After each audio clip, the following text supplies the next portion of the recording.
बिस्मिल्लाहिर्रहमानिर्रहीम। अस्सलामु अलैकुम वरहमतुल्लाहि वबरकातुहू। जज़ल्लाहु अन्ना सय्यदना मुहम्मदन मा हुवा अहलुहू। मेरे नाज़रीन, उम्मीद है आप खैरियत से होंगे। अल्लाह ताला शानुहु आपको खुश व खुर्रम रखे। आज की जो मेरी वीडियो है उसका टाइटल और मौजू आपके सामने है। मुसलमानों, अल्लाह का वास्ता है, इस फितने को मामूली ना समझो। तदबीर और छोटा सा अमल अपने ऊपर लाजिम कर लो। ये बहुत ही शर अंगेज़ फितना है। इसको शर अंगेज़ फितना मैं नहीं कह रहा, मैं आपके सामने हदीस पाक पेश करूँगा जिसमें नबी पाक सल्लल्लाहु अलैहि वसल्लम ने इसको यानी कि शर अंगेज़ फितना कहा है। तो इससे आप अंदाज़ा लगा सकते हैं कि इसकी शर अंगेज़ी जो नबी पाक सल्लल्लाहु अलैहि वसल्लम बयान फरमा रहे हैं को कितना शर अंगेज़ होगा।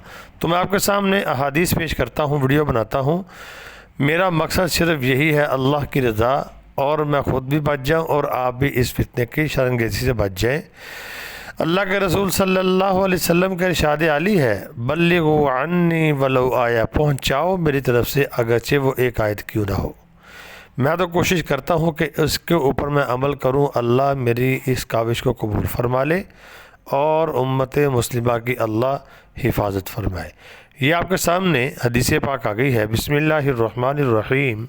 हज़रत अबू हुरैरा रज़ी अल्लाह ताला अन्हु फरमाते हैं, नबी करीम सल्लल्लाहु अलैहि वसल्लम ने फरमाया कि जब तुम में से कोई अपनी नमाज में तशहुद पढ़कर फ़ारिग हो जाए तो अल्लाह रब्बुल आलमीन से 4 चीज़ों से पनाह मांगे।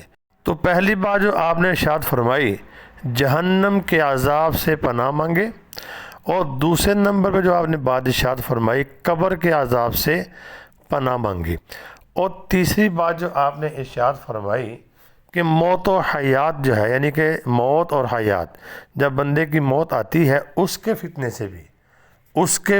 से भी अल्लाह रब्बुल आलमीन से पनाह मांगे।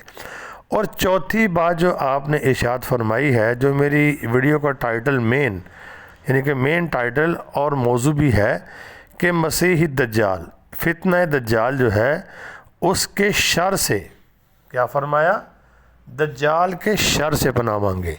आपने दीगर के बारे में ये फरमाया कि वो फितने हैं, लेकिन दज्जाल के बारे में ये बात इरशाद फरमाई कि उसके शर से पनाह मांगो। वो फितना तो है लेकिन उसका जो शर है वो बहुत ख़तरनाक होगा।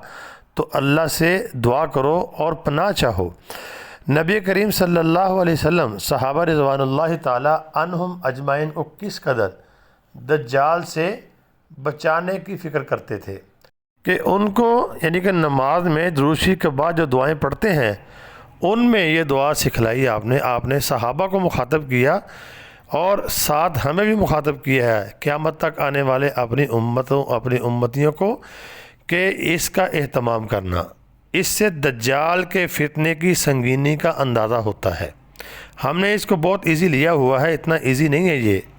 ये बहुत ही ख़तरनाक फितना है कि आप सहाबा किराम रिज़वानुल्लाहि ताला अन्हुम अजमाइन को तलकीन फरमा रहे हैं।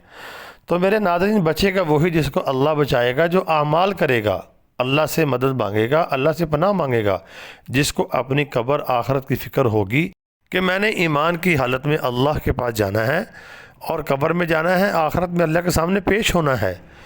अगर बेईमान चला गया, यानी कि ईमान ख़त्म हो गया, दज्जाल के फितने में मुब्तला हो गया, या दज्जाल के यानी कि जो दजल में आ गया, तो बताएं फिर क्या अंजाम होगा उसका। तो नबी पाक सल्लल्लाहु अलैहि वसल्लम ने हमें आमाल बताए हैं, दुआएं बताई हैं। ये दुआ आपके सामने लिखी हुई है अरबी में, ऊपर देखें, अल्लाहुम्मा इन्नी अऊज़ु बिका मिन अज़ाबि जहन्नम व मिन अज़ाबिल क़ब्र व मिन फितनतिल महया वल ममात व मिन शर्रि फितनतिल मसीहिद दज्जाल। ये सही मुस्लिम की हदीस है। जिल्द नंबर आपके सामने है 1 और सफ़ा नंबर 413, वहाँ जाके आप इसको देख भी सकते हैं।